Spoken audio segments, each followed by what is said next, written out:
শুধু আলমে আরো হয় না, শুধু দুনিয়ায় না, মরার পর আপনারা যখন কবরে রাখা হবে, ওই কবরের ভিতরে তিনটা প্রশ্ন হবে। জোরে কোন কয়টা প্রশ্ন? তিনটা। প্রথম প্রশ্ন মুনকার নাকির ফেরেশতা এসে জিজ্ঞাসা করবে। ইমানদারের কবরে এসে এক রকমের প্রশ্ন হবে, বেঈমানের কবরে এসেও এক রকমের প্রশ্ন হবে। ওই মুনকার নাকির ফেরেশতা এসে জিজ্ঞাসা করবে, মার রব্বুকা, তোমার রব কে? সুবহানাল্লাহ, জোরে কোন সবাই। দেখছেন নি, রুহের জগতেও রব, দুনিয়াতেও রব, কবরের মধ্যেও রব। মার রব্বুকা, তোর রব কে রে? ইমানদার বলবে, রব্বি আল্লাহ, আমার রব হলো আল্লাহ। এরপরে বলবে, ওমা দীনুকা, তোর দিন কি? মুমিন বান্দা বলবে, দীনি আল ইসলাম, আমার দিন, আমার ধর্ম হলো একমাত্র ইসলাম। প্রশ্ন করা হবে, ওমান হাজার রজুল আল্লাযী বুইসা ফীকুম, তোমাদের মধ্যে যেই ব্যক্তিকে প্রেরণ করা হয়েছে এই ব্যক্তিকে চিনুনি? ইমানদার বলবে, হ্যাঁ চিনি, তিনি তো আমাদের রসুল মুহাম্মদ, জোরে কোন সাল্লাল্লাহু আলাইহি ওয়াসাল্লাম। এই তিনটা প্রশ্নের জবাব যখন ইমানদার বান্দা তার জবান দিয়া দিবে, আল্লাহ তাআলার পক্ষ থেকে ফেরেশতারা বলবে, আল্লাহ তাআলা বলবে, ফেরেশতারা আফরিশুহু মিনাল জান্নাহ, আমার এই বান্দা দুনিয়ার ভিতরে দামি বিছনায় ঘুমাইতে পারে নাই, আমার বান্দা দুনিয়ায় কষ্ট করেছে, ভালো জাজিমে থাকতে পারে নাই, খড়কুটা দিয়া তারপর একটা চাটাই দিয়া আমার বান্দা ঠান্ডা মাটির মধ্যে ঘুমাইছে শীতের দিনে। এখন আমার বান্দারে ঠান্ডা মাটির মধ্যে ঘুম পাড়ানো যাবে না। আফরিশুহু মিনাল জান্নাহ, এ ফেরেশতা জলদি যা, জান্নাত থেকে জান্নাতি পোশাক নিয়ে যা, জান্নাতি বিছানা নিয়ে যা, আমার বান্দার জন্য আরামদায়ক বিছানা কবরে বিছায়া দে। চিৎকার মেরে কন্না আল্লাহু আকবার। কবরে আরামের বিছানা বিছায়া দিবেন কে? আল্লাহ। যদি বলতে পারেন রব হলো আল্লাহ। আল্লাহ তাআলা ডাক দিয়া বলবে, ফেরেশতা খবরদার, খবরদার, আমার বান্দার গায়ে সাধারণ এই যে কাপড়ের কাপড়, কম দামি কাপড়, এইটা তার পোশাক হিসাবে মানায় না। আমার বান্দা দুনিয়াতেও তৈরে কাপড়ের জামা পরতে পারে না, এই পলিস্টারের কাপড় পরেছে, সেলাই করা কাপড় পরেছে, তালিযুক্ত জামা পরেছে, ভালো পোশাক পরতে পারে নাই। এখন আমার বান্দারে এই যে দুনিয়ার কয়টা কাপড়ের কাপড়, কয়েকশো টাকার কাপড়, এই কাপড় আমার বান্দারে ভালো মানায় না, ভালো দেখায় না। এ ফেরেশতারা জলদি যা, ও আলবিসুহু মিনাল জান্নাহ, জান্নাত থেকে দামি পোশাক নিয়ে যা, রেশমের পোশাক নিয়ে যা, আরামদায়ক পোশাক নিয়ে যা, রাজকীয় পোশাক নিয়ে যা। এই বান্দার কবরের মধ্যে আমার বান্দাটারে এই জান্নাতি পোশাকগুলো তার গায়ের মধ্যে পড়ায়া দে। চিৎকার মেরে কন্না আল্লাহু আকবার। আল্লাহ তাআলা ইমানদারের কবরের ভিতরে জান্নাতি পোশাক পরায়া দেওয়া হবে। শুধু তাই না, আল্লাহ তাআলা ডাক দিয়া বলবে, বান্দারে, ফেরেশতারে, ও ফেরেশতা শুনে রাখ, আমার এই বান্দা দুনিয়ার ভিতরে আমোদ প্রমোদ করতে পারে নাই, আনন্দ করতে পারে নাই। আমার বান্দা দুনিয়ার জমিনে শুধু কষ্টই করেছে, শুধু কষ্টই করেছে, খাইয়াও আনন্দ পায় নাই, দেখাও আনন্দ পায় নাই, জীবনে হাসি খুশি ছিল না, জীবনে মনে কোনো সুখ ছিল না। আল্লাহ তাআলা বলবে, এ ফেরেশতারা জলদি যা, জলদি যা, ওফতাহু লাহু বাবান ইলাল জান্নাহ, আমার বান্দার জন্য জান্নাতের দিকে একটা গেট খুলে দে। জান্নাতের নাজ নেয়ামত আর হুর গেলমানদের তাদের আনন্দ প্রমোদগুলো আমার বান্দা দেখতে থাকবে। আমার বান্দা কবরে দেখা দেখে আনন্দ উপভোগ করবে, জান্নাতের নেয়ামতগুলো তার কবরের মধ্যে পার্সেল হইতে থাকবে। চিৎকার মেরে কান্না আল্লাহু আকবার। যখন সুরঙ্গ করে দেওয়া হবে, বান্দা দেখা আনন্দ আত্মহারা হয়ে যাবে। আল্লাহকে ডেকে বলবে, আল্লাহ তুমি আমার একটু ওই জায়গায় যাওয়ার সুযোগ করে দাও। সুবহানাল্লাহ কোন সময়। আল্লাহ তাআলা ডাক দিয়া বলবে, বান্দা না না না, এখনো সময় হয় নাই, জান্নাতে প্রবেশ করার সময় এখনো হয় নাই। আমি তো তোর কবরের ভিতরে জান্নাতের নেয়ামত পাঠায়া দিছি, নাম কানাউমাতিল আরুস, নবদুলার মতো ঘুমাইতে থাক, পোশাক পরায়া দিলাম, জান্নাতি বিছানা বিছায়া দিলাম, নিয়ামত আসতেছে, হিমেল বাতাস আসতেছে, জান্নাতের নাজ নিয়ামত পাইতেছস, কবরে বৈশা ঘুমাইতে থাক, হাসরের ময়দানে ফায়সালা কইরা আমি ডান হাতে আমলনামা দিয়া তোর জান্নাতি বানায়া দিব। চিৎকার মেরে কান্না আল্লাহু আকবার। বলেন তো আমার আল্লাহ পারে কি পারে না? ওই কবরের ভিতরেও আপনাকে আমাকে পরিচয় দিতে হবে কার? রবের পরিচয় দিতে হবে। রব্বুন আল্লাহ, আমাদের রব কে? আল্লাহ। আর জাহান্নামী যারা হবে, কাফের মুশরিক বেঈমান যারা, ওদের কবরের ভিতরে মুনকার নাকির ফেরেশতা আইসা প্রশ্ন করবে, মার রব্বুকা, তোর রব কে? সে তো জীবনে সারা জীবন তো রব চেনে না, চিনছে নেতা, চিনছে নেত্রী, সুদ ঘুষ খাইতো, ব্যক্তিগত জীবন, পারিবারিক জীবন, সামাজিক জীবন, অর্থনৈতিক জীবন, রাজনৈতিক, আন্তর্জাতিক সব জীবনেই আল্লাহ মানত না, আল্লাহর বিরোধিতা করতো, আল্লাহরে গালি দিত, বাউলদের পক্ষে কথা বলতো। ওই সমস্ত লোকগুলোর যখন জিজ্ঞাসা করবে মার রব্বুকা, সে বলবে হা হা লা আদরি, আমি কিছুই জানি না। 2 নম্বরে প্রশ্ন হবে অমা দিনুকা, তোর দিন কি? সে বলবে হা হা লা আদরি। বলবে অমান নবিয়ুকা, বলবে হা হা লা আদরি। আল্লাহ তাআলার পক্ষ থেকে জবাব আসবে, এটা নাফরমানের কবর। এ ফেরেশতা, আলবিসুহু মিনান নার আফরিসুহু মিনান নার, এই জাহান্নামীর কবরের ভিতরে দামি বিছানা বিছানো যাবে না। ও দুনিয়ার মধ্যে মন চাহি জিন্দেগি করছে, আজকে ওর কবরের মধ্যে জাহান্নামের আগুনের বিছানা বিছায়া দাও, দুর্গন্ধযুক্ত পচা গান্দা বিছানা বিছায়া দাও। ও আলবিসুহু মিনান নার, জাহান্নামের আগুনের পোশাক নিয়া আমার এই নাফরমান বান্দার গায়ের মধ্যে পড়ায়া দাও। অফতাহু লাহু বাবান ইলান নার, আর ওই জাহান্নামের সাথে একটা দরজা করে দাও, জাহান্নাম থেকে আগুনের লেলিহান সাপ বিচ্ছু পোকামাকড় আইসা যেন তারা ধ্বংসন করতে পারে, এই ব্যবস্থা করে দাও। চিৎকার মেরে কন্যা নাউজুবিল্লাহ। তাইলে আমার বাবা, এখান থেকে আমরা যেই বিষয়টা বুঝতে পারলাম, দুনিয়াতেও আমাদের রব আল্লাহ, এ আলমে আরো আর ভিতরে আমরা বলেছি রব আল্লাহ, কবরে গিয়াও পরিচয় দিতে হবে রব আল্লাহ। এই সব জীবনে যারা বলবে রব আল্লাহ সুম্মাস্তাকামু তাতানাজ্জালু আলাইহিমুল মালাইকা, এদের উপরে আল্লাহ তাআলা ফেরেশতা পাঠায়া দিবে। আল্লাহ তাখাফু ওয়ালা তাহজানু, ফেরেশতারা আইসা বলবে তোদের ভয় নাই, তোদের চিন্তা নাই। ও আবশিরু বিল জান্নাহ, তোরা জান্নাতের সুসংবাদ গ্রহণ কর। চিৎকার মেরে কান্না আল্লাহু আকবার। বলেন তো জান্নাত দিবেন যিনি, তিনি কে?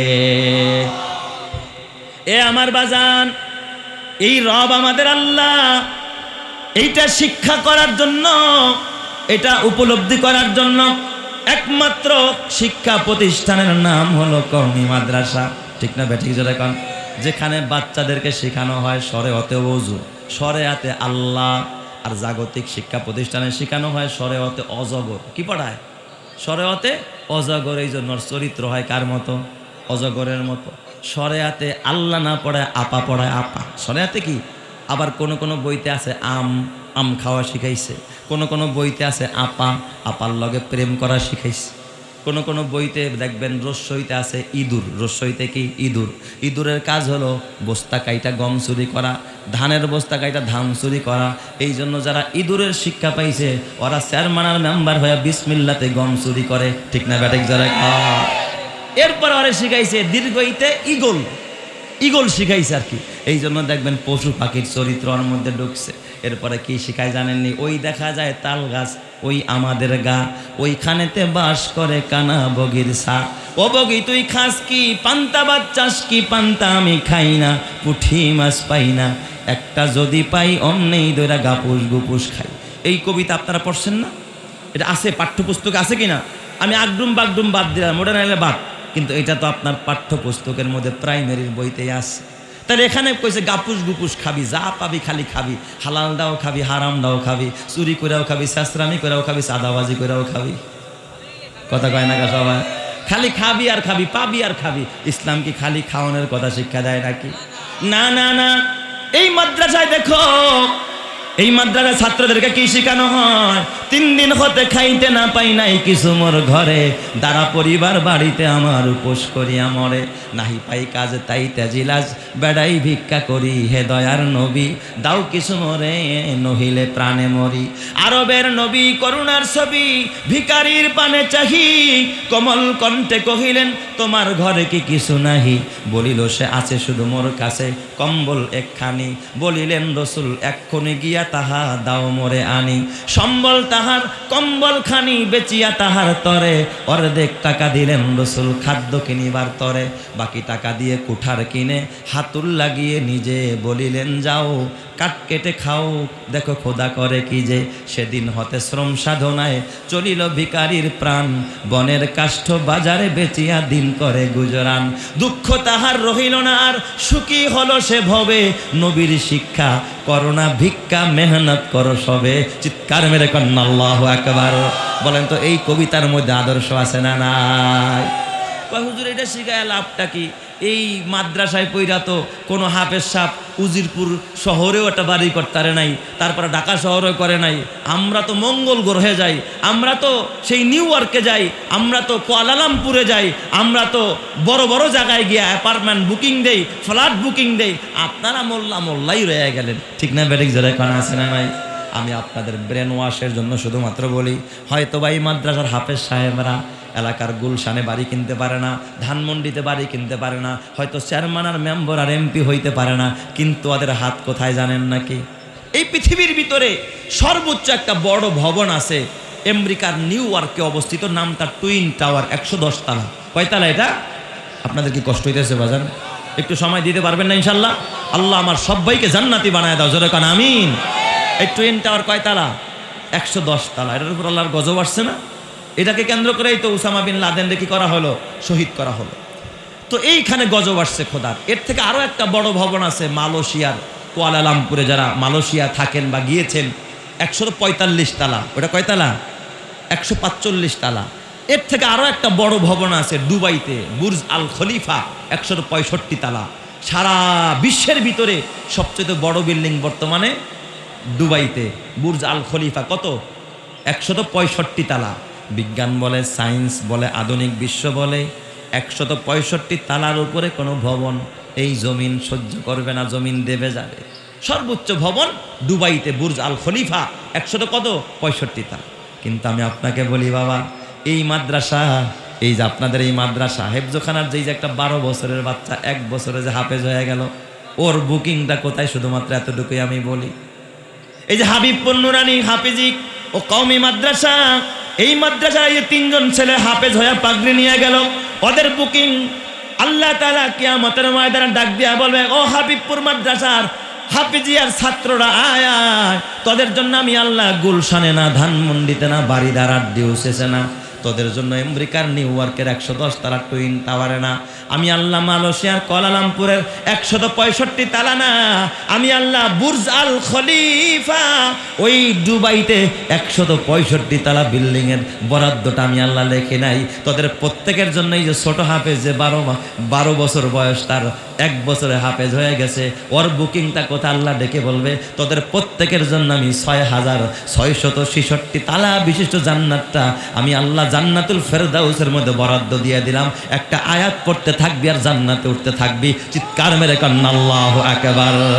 আলেমেরই মাতা পিতা বড় ভাগ্যবান, রোজ হাসরে মাথায় হবে তাজ পরিধান, হাসরেরই কঠিন মাঠে হবে হাহাকার, সেই মুহূর্তে দেখবে সবাই কিনা চমৎকার, প্রশ্ন হবে মুকুট মাথায় কে বা কাহারা, জবাব হবে আলেমেরই মা বাবা তাহারা, সেই মুকুটের জ্যোতি হবে সূর্য থেকে অধিক, যদিও তাহা এই দুনিয়ার ঘরে করে ঠিক, ওই সমস্ত মাতা পিতা বড় ভাগ্যবান, এই জগতে নেই কেহ হয় তাদেরই সমান, এই জগতে সবার ঊর্ধ্বে এলেমের ইমান, ওই এলেমকে যাকে খুশি আল্লাহ করেন দান, এই এলেমের গুণে আদম সম্মানিত হয়, ফেরেশতারা সেজদা করে কোরআনে তা কয়, এই জগতে যাদের সিনায় দ্বীনি এলেম নাই, তাদের মতো হতভাগা আর তো কেহ নাই। কথা ঠিক না ব্যাটিক? জোরে কান আল্লাহ তুমি কবুল করে নাও, জোরে কান আমিন। তারা বলেন আলেমদের ইজ্জত আর সম্মান কম না বেশি? ফেরাউন আল্লাহ কেন পালছে? আল্লাহ ফেরাউন যে বড় হইয়া এই নাফরমানি ফাইজলামি করবে আল্লাহ জানতো না? ইয়ালামু খাইনাতাল আয়ুনি ওয়া মা তুখফিস সুদূর। হ্যাঁ, আপনি এখন নামাজ পড়েন, আল্লাহর গোলামি করেন, এই জন্য আল্লাহ আপনারা পালে, ঠিক আছে। মায়ের পেটে আল্লাহ কেন আপনারা পালছে? ওখানে কি সুবহানাল্লাহ কইছেননি? মায়ের পেটের ভিতরে আলহামদুলিল্লাহ বলেন নাই, সুবহানাল্লাহ বলেন নাই, সেখানেও আল্লাহ তাআলা এমন কুদরতিভাবে রিজিক দিছে, খাওয়াইছে, পালছে। আপনার বাবাও পালতে পারে নাই, মাও পালতে পারে নাই। আপনি যত বড় টাকাওয়ালা হন, পয়সাওয়ালা হন, বলেন তো মায়ের পেটের মধ্যে সন্তানরে খাবার পৌঁছানোর মতো ক্ষমতা কোনো মানুষের আসেনি? আরো জোরে কোন আছে কিনা? তাহলে ওই মায়ের পেটে আল্লাহ কোন স্বার্থে লালন পালন করলো? তার রব হলো ওই সত্তা যার লালন পালনের ভিতরে বিন্দু পরিমাণ স্বার্থ নাই, বিনা স্বার্থে যিনি পালে, আপনকেও পালে, পরকেও পালে, নিজেরটারও পালে, অপরেরটারও পালে, দুস্তরেও পালে, দুশ্মনরে পালে, তিনিই রব। চিৎকার মেরে কন্যা আল্লাহু আকবার। কোনো সার্থকতা নাই, ঠিক না বেঠি? আছে কোনো সার্থকতা? তিনি হলেন আপনার আমার রব। এই জন্য দেখেন রবের নাম কেন নামাজের ভিতরে এমন কোন নামাজ নাই যেই নামাজে রবের নাম নাই। আপনি যখন রুকুতে যান কি বলেন? আল্লাহু আকবার বলে রুকুতে গেছেন, তারপর কি বলছেন রুকুতে গিয়া? সুবহানা রব্বিয়াল আযীম, রব্বিয়াল আযীম। রুকু থেকে উঠছেন, সামি আল্লাহু লিমান হামিদা, কি পড়ছেন? রব্বানা লাকাল হামদ হামদান কাসীরান তাইয়িবান মুবারাকান ফীহি। এই যে এখানে রব কতবার দেখছেন? সেজদায় যাবেন, সেজদার মধ্যে কি আছে? রব আছে। সুবহানা রব্বিয়াল আযীম, সুবহানা রব্বিয়াল আ'লা। এই যে রব, রব শব্দটা রুকুতেও আছে, সেজদার মধ্যে আছে, রুকু থেকে ওঠার সময়ও আছে। তাহলে এই যে রব সব জায়গার মধ্যে আল্লাহ তাআলা কেন বরকতের জন্য দিয়া দিছেন, যে এই রব নামের মধ্যে এত বরকত। এই রব বলার উপরে যখন কোনো বান্দা অটল অবিচল হয়ে যায়, ওই বান্দার জিম্মাদারি বান্দার উপরে থাকে না, মানুষের উপরে থাকে না, সৃষ্টির উপরে থাকে না। ওই বান্দার জিম্মাদারি, লালন পালন করার জিম্মাদারি স্রষ্টা তার নিজ হাতে গ্রহণ করে। যেরকম সুবহানাল্লাহ। তাই তো আল্লাহ তাআলা সূরা ফুসসিলাতের মধ্যে এই কথা বলছে, ইন্নাল্লাযীনা ক্বালু রব্বুনাল্লাহ, যারা বলবে আমার রব আল্লাহ, সুম্মাস্তাকামু, এই রব বলার উপরে যারা অটল থাকবে যে আমার রব আল্লাহ। এখানে একটু ব্যাখ্যা না করলে বুঝবেন না রব বলার উপরে অটল থাকার অর্থটা কি। আমি বললাম আমার রব আল্লাহ, আমার রব আল্লাহ, এই কথার উপরে অটল থাকার অর্থটা কি? এই কথার উপরে অটল থাকার অর্থ হলো 6টা জীবনে আল্লাহকে রব মেনে চলা। কয়টা জীবনে? খুব খেয়াল করেন মুমিন ভাই, কয়টা জীবনে? 6টা জীবনে। 6টা জীবনে যদি কোনো মানুষ আল্লাহকে রব মাইনা চলতে পারে, 6টা জীবনে যদি আল্লাহকে রব মাইনা কেউ জীবনকে পরিচালনা করতে পারে, ওই মানুষটা দুনিয়া তো রবের এ বাবা রহমত পাবে, বরকত পাবে, রবের জিম্মাদারিতে চলবে, মৃত্যুর সাথে সাথে রবের জান্নাতে চলে যাবে। সুবহানাল্লাহ। তাহলে রব বলার উপরে অটল অবিচল থাকার অর্থ হলো 6টা জগতে রবকে মাইনা চলা। কাকে মাইনা চলা? রবকে মাইনা চলা। এই 6টা জীবনের ভিতরে 1 নম্বরের জীবন, যেই জীবনে বলতে হবে আমার রব আল্লাহ, সেটা হলো ব্যক্তিগত জীবন। বলেন তো কি জীবন? ব্যক্তিগত জীবন। কোনো মানুষ যদি ব্যক্তিগত জীবনে বলে আমার রব আল্লাহ, তাহলে বলেন তো তার গোটা ব্যক্তি জীবনটা পরিচালিত হবে কার থিওরি মতো? রবের থিওরি মতো, ঠিক কিনা? আমি যদি বলি রব আমার আল্লাহ, আমি যদি বলি নেতা আমার অমুক, তাহলে তো আমার অমুক নেতার আদর্শ মানা, এটাই হলো বাস্তবতা, ঠিক কিনা? জোরে কোন। আমি বলি অমুকে আমার নেতা, কিন্তু তার আদর্শ মানি না, তাহলে তো এই দাবিটা হবে একেবারে অবান্তর দাবি। এই দাবি করা মানে আমি একজন ধোঁকাবাজ আর প্রতারক ছাড়া কিচ্ছু নয়, ঠিক নেই? তো আমি যদি বলি রব আমার আল্লাহ ব্যক্তিগত জীবনে, তাহলে আমি আমার ব্যক্তিটাকে পরিচালিত করতে হবে কার থিওরি মতো? রবের থিওরি মতো, ঠিক না ব্যাটিক? জোরে কন। তাহলে রবের থিওরি হলো নামাজ না পড়া। কথা কয় না। রবের থিওরি হলো নামাজ না পড়া। তাহলে যে নামাজ পড়ে না ব্যক্তিগত জীবনে, বলেন তো সে রবকে মানলো কিনা? এই রব বলার উপরে অটল ছিল কিনা? অটল নাই। বুঝছেন কথাটা? ব্যক্তি জীবনে রবকে মানা, রবের নিয়ম, রবের বিধান, রবের বন্ধু মুহাম্মদুর রাসূলুল্লাহর তরিকা দাঁড়িয়ে রাখা। আপনি আপনার ব্যক্তি জীবনে যদি মনে করেন আমি আমার স্বাধীনভাবে আমি চলবো, স্বাধীন দেশের বাসিন্দা, আমি মন চাইলে দাড়ি রাখবো না, মন চাইলে দাড়ি কাটবো, তাহলে বলেন তো আপনার ব্যক্তি জীবনটা পরিচালিত করছেন রবের তরিকা অনুযায়ী না রবের তরিকার বাহিরে? তাহলে কি আপনি রব বলার উপরে অটল আছেননি? অটল নাই। ঠিক শরীয়তের যতগুলো বিধান আছে এই বিধানগুলো যদি ব্যক্তিগত জীবনে আপনি বাস্তবায়িত না করেন, প্রতিফলিত না ঘটান, আমি কসম দিয়া বলতে পারি আপনি রব বলার উপরে অটল নাই, অবিচল নাই, আপনার জন্য এই সুসংবাদও নাই। কথা ঠিক না বেঠিক? যা দেখেন এর দরকার আছে না নাই? 2 নাম্বার, পারিবারিক জীবনেও বলতে হবে আমার রব আল্লাহ। তার মানে পরিবারকে চালাইবেন কার থিওরি মতো? রবের থিওরি মতো, রবের বিধান মতো, নাকি আইয়ুব খানের আইন অনুযায়ী বিবিরে চালাইবেন? কথা কয় হ্যাঁ? আইয়ুবের আইন অনুযায়ী বিবিরে চালাইবেন নাকি না রবের আইন অনুযায়ী? রবের আইন অনুযায়ী চালাইতে হবে। বিবিকে পর্দায় রাখতে হবে, বিবিরে হালাল খাওয়াইতে হবে, সন্তানগুলোরে হালাল খাওয়াইতে হবে, ঘরে হালাল কামাই করতে হবে। কোনো মানুষ যদি ঘরের ভিতরে হালাল কামাই না করে হারাম কামাই করে, বিবিরে হারাম খাওয়ায়, সন্তানরে হারাম কামাই করে খাওয়ায়, তাহলে কসম দিয়ে বলতে পারি ওই মানুষটা পারিবারিক জীবনেও রবকে রব বলে মানলো না, ওই মানুষটা কোনোদিন খোদার জান্নাতে যাইতে পারবে না। কথা ঠিক কিনা? ব্যক্তি জীবনে যেমন রব আল্লাহ, পারিবারিক জীবনেও রব কে? আল্লাহ। এ আমার বাবা, 3 নাম্বার, সামাজিক জীবন। সামাজিক জীবনও পরিচালনা করতে হবে কার থিওরি অনুযায়ী? রবের দেওয়া থিওরি অনুযায়ী। এর নাম হলো অটল অবিচল থাকা। সামাজিকভাবে যতগুলো আচার অনুষ্ঠান হয়, ব্যবসা বাণিজ্য, সামাজিকভাবে মানুষ ব্যবসা করে, এই ব্যবসা পরিচালনা করব কার তরিকায়? রসুলের তরিকায়, শরীয়তের বিধান অনুযায়ী। মেয়েকে বিয়ে দিব কার তরিকায়? রসুলের তরিকা, আল্লাহর বিধান অনুযায়ী। ছেলেকে বিয়ে করাবো কার তরিকায়? রসুলের তরিকা, আল্লাহর বিধান অনুযায়ী। এ বাবা, লেনদেন করবেন, মানুষকে টাকা ধার দিবেন, টাকা আনবেন কোন তরিকায়? সুদি তরিকায়। হ্যাঁ, সুদি তরিকায়। আমাদের দেশে এখন দেখবেন কেউ কাউরে ঋণ দিতে চায় না, যদি টাকা চায় বিসমিল্লাতেই জিজ্ঞাসা করে কয় পার্সেন্ট দিবেন? আছে না নাই? কয় পার্সেন্ট বাস। তাহলে কি বলেন সে কি সামাজিক জীবনে সে কি রবকে রব মানলো কিনা? সামাজিক জীবনে সে রবকে রব মানল না।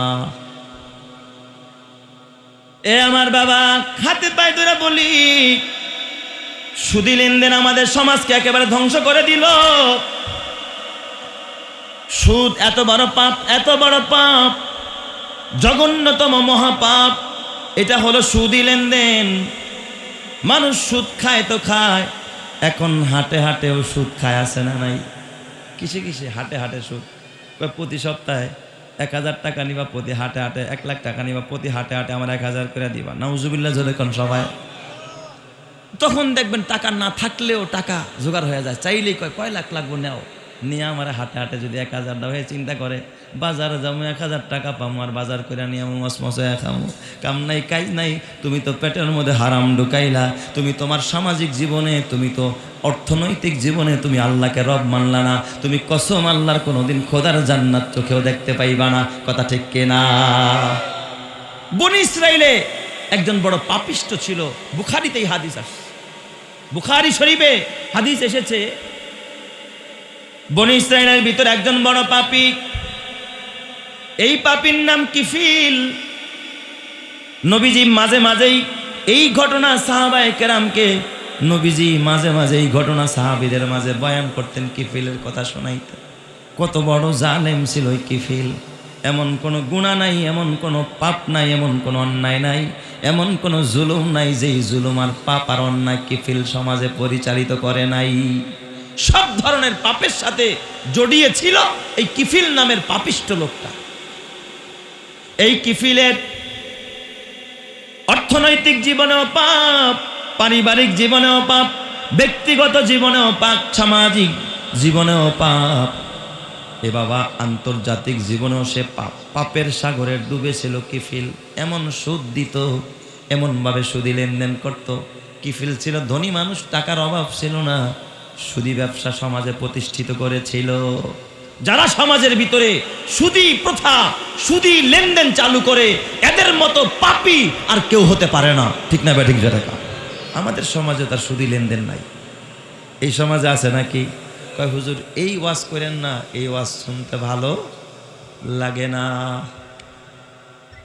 হুজুর বাস কবরের কথা শোনাইবো, আখেরাতের কথা শোনাইবো, আসমানের উপরে আর জমিনের নিচের কথা।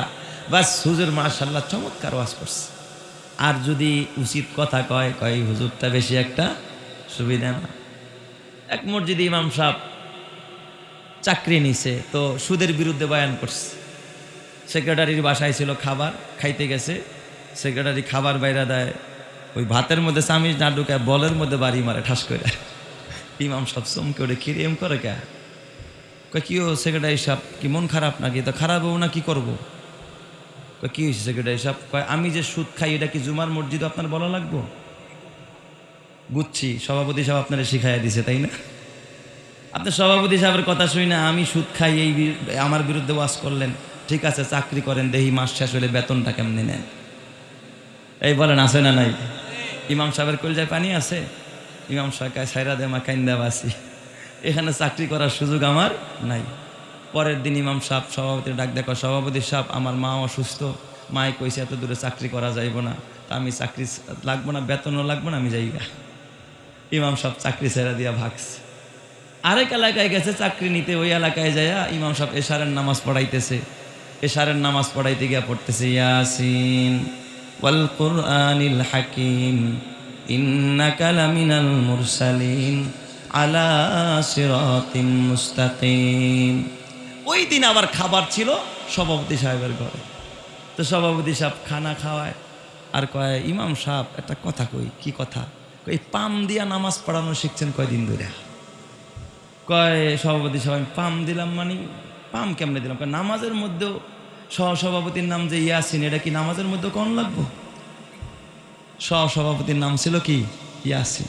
কয় কইছেন তো কইছেন, আর বাপের নাম শুধু, আর বাপের নাম আবার হাকিম, ওয়াল কুরআনিল হাকিম। ওর দাদার নাম ছিল মুরসালিন, ইন্নাকা লামিনাল মুরসালিন। হ্যার নামও কইছেন, আর বাপের নামও কইছেন, আর দাদার নামও কইছেন, আমার নাম একবারও কইতারলেন না। এই পাম দিয়া কদিন ধরে চাকরি করা শিখছে। ইমাম সাহেব দেখছে এখানেও আমার থাকা কি হবে না, সম্ভব হবে না। আজকে যদি এর জন্য দোয়া করে আরেকজন বেজার, ইমাম সাহেব এর লিগে দোয়া করছে, আর মনে হয় সাপোর্ট টানি ইমাম সাহেব। এই সমস্যা সব জায়গায় আছে না নাই? এই জন্য আমার বাবা হাতে পায়ে ধরা বনা যায়, এই কিফিল এত বড় জালেম, এত বড় পাপিষ্ট কিফিল, সুদি লেনদেন চালু করে। গরিব মানুষের যখন টাকার প্রয়োজন হয় হাওলাত দেয় না, ধার দেয় না, টাকা চাইতে আসলেই কয় 1% দিবা, হাটে হাটে সুদ, সপ্তাহে সপ্তাহে সুদ নেয়। জালেম কিফিল। ওই এলাকার ভিতরে একজন দিনদার মহিলা, পরহেজগার মহিলা, বিধবা নারী, ঘরে তার স্বামী নাই।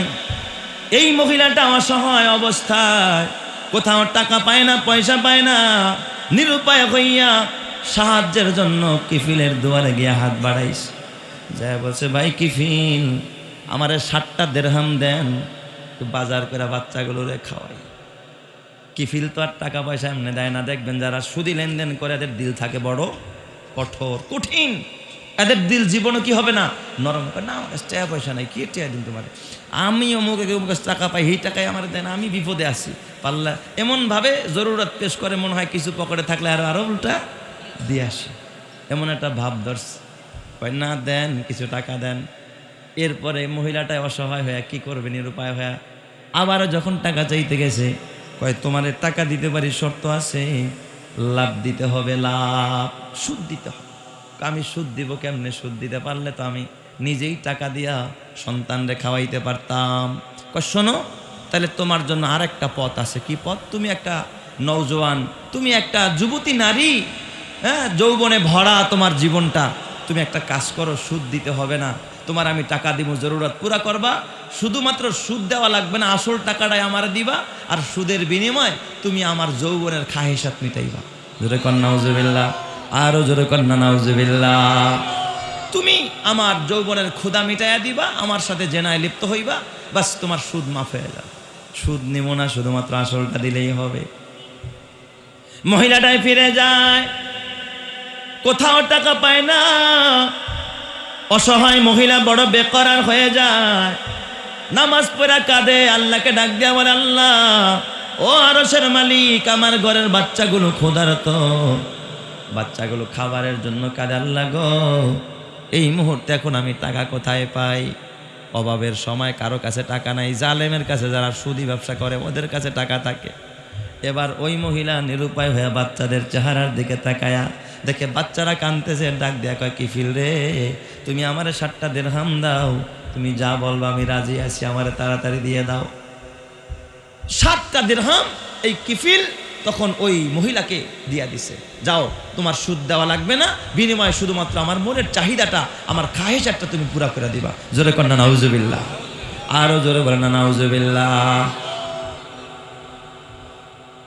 ওই মহিলা টাকাটা নিয়ে বাচ্চাগুলোর খানা খাওয়াইয়া বাচ্চাগুলোর ক্ষুধা যখন নিবারণ করে, এই দিক দিয়া কিফিলের যখন সময় শেষ হয়ে যায়, সপ্তাহ শেষ হয়ে গেছে, এখন লাভ দেওয়ার টাইম।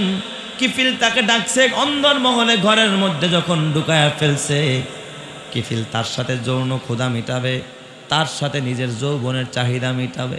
ঘরের দরজা লাগায়া দিছে, জানালা লাগায়া দিছে, সব লাগায়া এমন একটা পজিশনে চলে গেছে, এখন জিনায় তারা লিপ্ত হয়ে যাবে।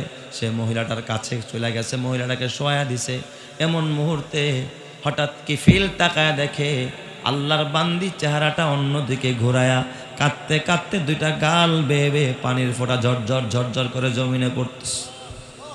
কিফিল ডাক দিয়া বলে, বোন রে,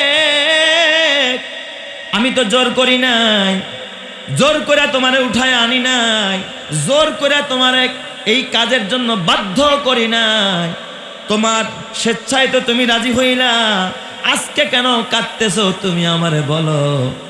তখন ওই মহিলাটা ডাক দেয়া কয়, ভাই রে, আমি নারী জীবনে কোনোদিন জেনার মতো পাপ জীবনে করি নাই, আমি অন্যায় কোনোদিন করি নাই, আমার ভয় হয়, আল্লাহর ভয় আমার দিলের মধ্যে আছে রে কিফিল। সামান্য কয়টা টাকার জন্য তুমি আমার সতীত্বকে নষ্ট করে দিবা, জেনার দাগ, জেনার কলঙ্ক আমার গায়ে লাগায়া দিবা। কিয়ামতের ময়দান আমি আল্লাহর আদালতে এই জিনার গুনাহ নিয়ে কেমনে দাঁড়াবো, এই ভয়ে কাঁদতেছি। কিফিল তখন ডাক দিয়া বলে, বোন রে, তুমি কি সত্য করে বলো জীবনে আর কোনোদিন গুনাহ করো নাই? কয়, না না, আমি জীবনে আর কখনো কোনোদিন গুনাহ করি নাই, এই জীবনের ফার্স্ট তুমি আমার গায়ে হাত দিতেছো, হাত দেওয়ার জন্য প্রস্তুত হয়েছ। তুমি আল্লাহকে ভয় করো, তুমি আল্লাহকে ভয় করো, মরণরে ভয় করো।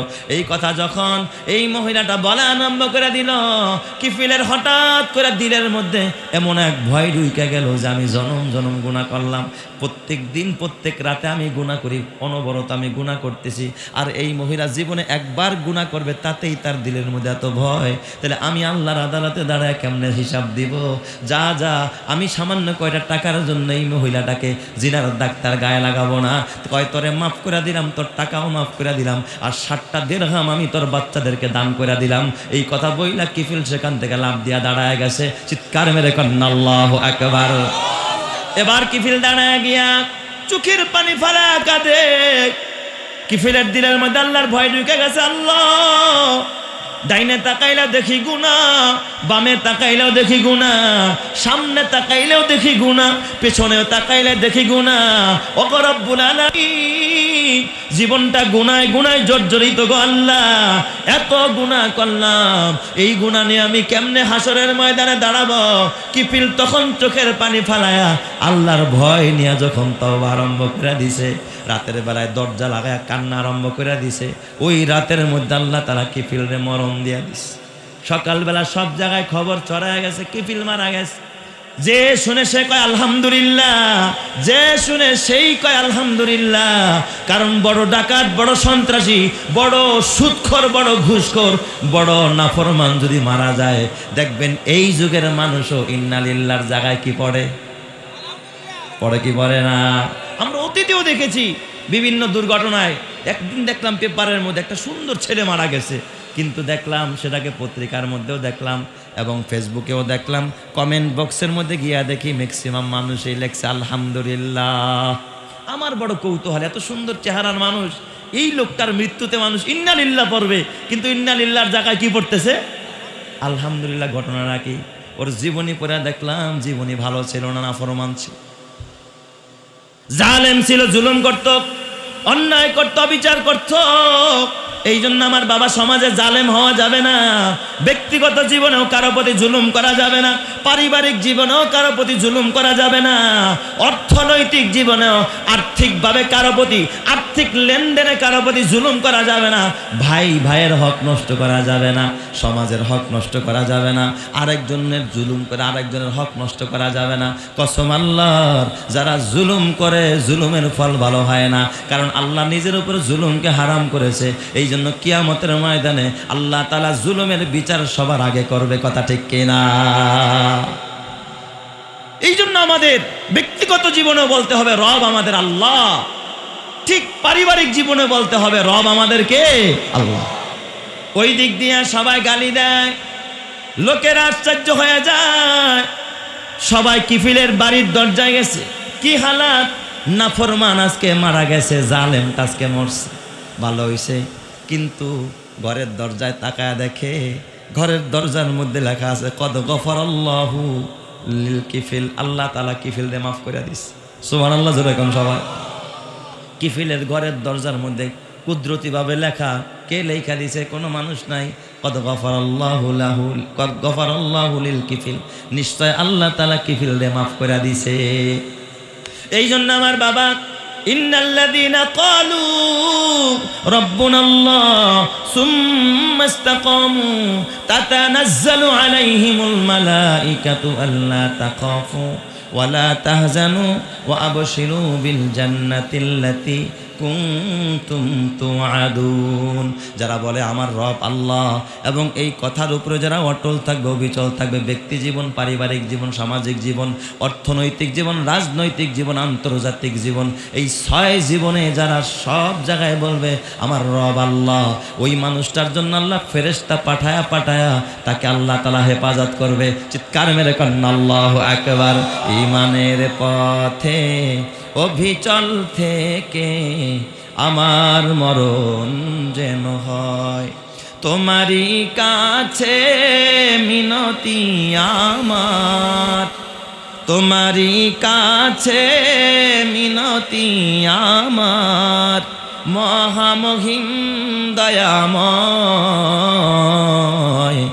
ঈমানের পথে অভিচল থেকে আমার মরণ যেন হয়, ঈমানের পথে অভিচল থেকে আমার মরণ যেন হয়। প্রতিদিন মিথ্যের মুখোমুখি হয়, বেদিন ফাসেকেরা করে হইচই, আজাজিল এসে গোমরাহি সুর গানে করে তুলে মোহময়। ঈমানের পথে অভিচল থেকে আমার মরণ যেন হয়, তোমারই কাছে মিনতি আমার, মহামহিম দয়াময়। ঈমানের পথে অভিচল থেকে আমার মরণ যেন হয়। জোরে জোরে কন্না আল্লাহু আকবার।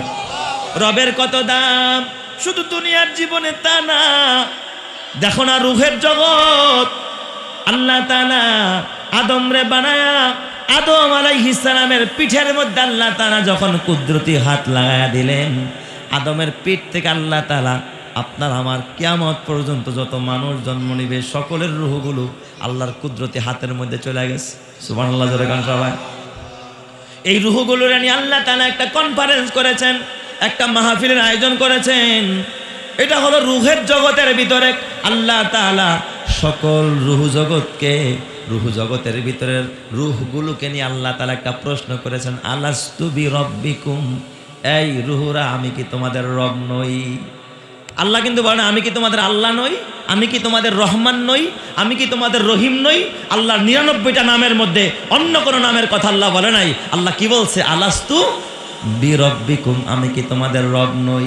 আমি কি তোমাদের রব না? দেখছেন নি রবের কত দাম।